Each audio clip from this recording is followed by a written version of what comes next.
apakah yang disampaikan itu bahwa poin berhubungan dengan apa, kalau begitu beta pi bunuh dong saja kok.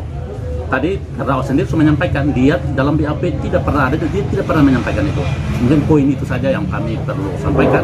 Dakwaan itu yang dibacakan oleh jaksa itu minimal mengklarifikasi banyak hal yang beredar di masyarakat soal kejadian. Kan di situ sebut pasal-pasal yang dilekatkan seperti teman-teman ketahui 340, 338, 55 dan Undang-Undang Perlindungan Anak.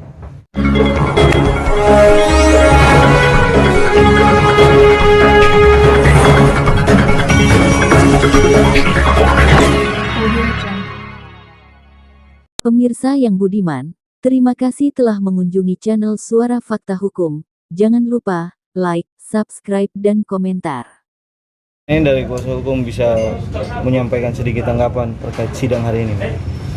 Kalau kami tim PH ketika tadi mendengarkan kita sama-sama bukan hanya kami PH tapi dari teman-teman wartawan juga mendengarkan tentang pembacaan dakwaan itu, dan juga mungkin sudah disampaikan oleh terdakwa Randi berhubungan ada beberapa poin-poin yang tertuang di dalam dakwaan itu tidak sesuai dengan hasil BAP, dan itu sudah terjawab oleh terdakwa sendiri. Dia sendiri alami semua yang ada.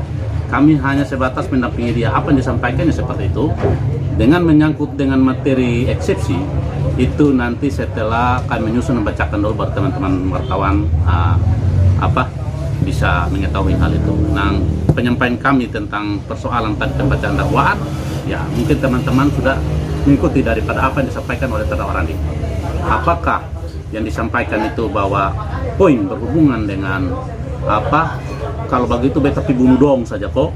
Tadi terdakwa sendiri sudah menyampaikan dia dalam BAP tidak pernah ada, dia tidak pernah menyampaikan itu. Mungkin poin itu saja yang kami perlu sampaikan supaya mungkin tidak terlalu selanjutnya disampaikan oleh teman Beni atau teman-teman lain. Teman-teman semua, yang pertama kita bersyukur bahwa perkara ini telah masuk dalam persidangan dan hari ini pembacaan dakwaan.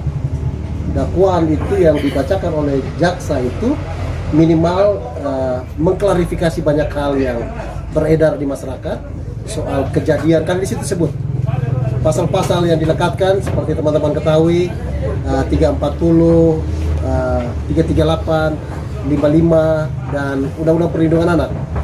Dan teman-teman juga tahu soal lokusnya tadi disebutkan. Tadi disebutkan dalam gambar sebelum masukkan ke dia punya pasalnya yang didakwakan itu soal tempatnya di mana lakukan proses pembunuhan itu, dan yang berikut soal waktunya, temposnya di mana itu clear. Dan kemudian kita juga sudah minimal masyarakat lewat teman-teman media itu sudah menangkap soal bagaimana hasil forensik. Minimal itu sedikit memberi gambaran kepada kita terhadap proses kematian itu, seperti apa yang dialami oleh korban, yaitu kedua kekasih kita. Dan kami juga bersyukur tadi bahwa terungkap di sidang, tinggal sekarang karena ini kan dakwaannya jaksa, nanti itu urusan jaksa membuktikan seperti apa kelanjutannya nanti, apakah benar sesuai dengan dakwaan atau tidak, itu nanti di pokok seperti yang Pak Ketua sampaikan kepada kami tadi malam untuk mendiskusi menyikapi dakwaan tadi. Dan sesuai dengan undang-undang kan kami juga diberi ruang untuk mengoreksi apakah dakwaan itu secara formilnya itu sudah memenuhi atau tidak. Itu nanti isinya itu kami akan sampaikan di dalam persidangan berikutnya di hari Selasa.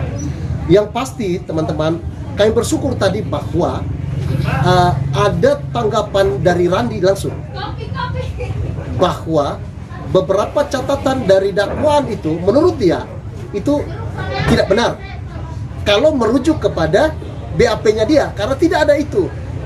Begitu, tidak ada kata-kata yang menjadi rujukan mereka digambarkan dalam tindak pidana tersebut. Memulainya itu Randi sudah membantah tadi. Tapi karena itu pokok, minimal itu sudah menjadi pintu masuk untuk seperti apa peristiwa pembunuhan itu. Begitu. Dan kan beberapa hal tadi sudah disampaikan dan menurut dia tidak ada keterangan yang dia bunuh anaknya itu tidak ada dalam BP. Mungkin jaksa punya saksi lain, kan begitu? Ataukah jaksa mengambil itu berita dari mana, begitu? Tapi minimal kita semua tahu konstruksinya kasus daripada perkara ini seperti apa sudah mulai terbuka di pelan-pelan. Dan kami bersyukur, kami juga berharap adalah kita semua mendoakan proses ini jalan baik. Yang kita kejar ini kan cuma kebenaran. Kalau memang benar, siapa yang bersalah silakan dihukum. Begitu. Kami juga yang tadi mengawal sesuai dengan proses hukum yang ada, tidak lebih tidak kurang. Kami akan menggali dalam persidangan, memberikan advice hukum kepada klien kami secara maksimal, tetapi juga tidak melanggar hukum. Begitu. Biarlah semua akan terbuka di pengadilan dan kita mendapat keputusan yang adil bagi semua. Itu harapan kami. Mungkin langkah kuasa poin yang tadi sempat dijelaskan oleh Randy. Itu menjadi entry point nanti dalam penggalian di saksi dalam persidangan nanti. Karena itu sudah sepokok. Begitu. Minimal kami sudah mengetahui soal itu. Kan berarti bahwa jaksa nanti kasih kami dong saksinya mana. Karena beban pembuktian itu ya kakak. Ya. Beban pembuktian itu berada di jaksa. Jaksa harus membuktikan terhadap rangkaian peristiwa yang dia gambarkan di dalam dakwaan tersebut. Begitu. Tapi karena kami baru masuk di eksepsi, yaitu kan masih pada kulit luar. Formilnya sebuah dakwaan itu kan diatur semua. Begitu. Pak Beni, bulan lalu tersangka baru masih Rani tersangka tunggal katakan bahwa ini klien kami ini perkara ini kurang fakta dan kurang bukti. Apa masih bertanya tentang pernyataan itu? Itu cara pandang kami yang dipimpin Kalau oleh gini, ketua. kalau menyangkut pembuktian itu kan siapa yang bisa menilai tentang barang apa pembuktian itu ada berkualitas ada tidak berkualitas. Tinggal saja kita uji itu dalam sidang. Kalau menurut kami dari PH tentang persoalan ini, bahwa sangat tunggal. Itu keyakinan kami. Silakan Pak Jaksa berkeyakinan kita uji dalam sidang. Menyangkut penetapan diri sebagai tersangka mungkin PH melihatnya apa sudah ia akan tersangka tunggal tadi ya. Kalau terurai secara singkat dalam dakwaan sebenarnya kita sudah bisa membaca keterlibatan seperti apa. Apakah seorang istri yang sah menyampaikan itu pun dia tidak pernah menyampaikan itu.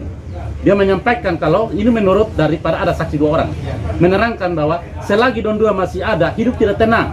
Apakah tanya kepada istri yang diselingkuhi pernah tenang tidak ketika diselingkuhi? Hanya saja. Kalau ada bilang orang tenang abnormal. Saya tambahkan sedikit. Kita melihat dari gambaran tadi kekuatan jaksa itu soal rute GPS. Ya. Dan yang kami dengar bacaan tadi semua itu kan tadi ya miskin saksi sebenarnya terhadap proses pembunuhannya. Maksudnya kematiannya itu.